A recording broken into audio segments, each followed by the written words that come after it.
Let's talk about just a couple humor ideas, because it's nice to have some funny moments in your story, even if it's a scary story. If you're doing a comedy, though, I think there's over 200 humor techniques. Humor's it's tricky. You really have to study it to get kind of a feel for it. But there are some things you can do. When you're designing your character, your lead character, if it's a funny story or you want kind of a laugh every now and then, put them in funny outfits with funny hairstyles and have them walk funny, like really exaggerated ways, and just everything they do is funny.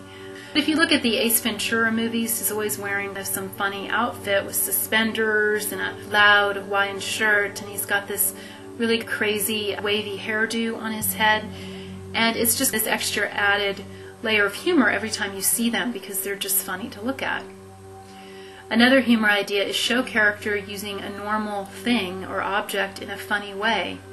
Maybe in Jimmy Neutron, he has all these things he does with just things around the house, where he turns a microwave oven into a time machine, or he puts in an oyster with a grain of sand, and he pulls it out later and it's pearls, so he can make a necklace for his mother.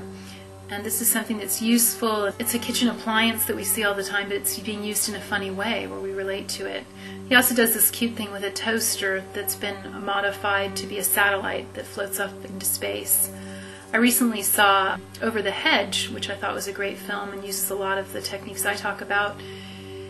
And those characters are really good at using, especially the raccoon. He's constantly doing things with things he steals from the suburban family's yards. These are little kind of wild creatures living on the edge of this new suburban development. And he does all these really interesting things with them.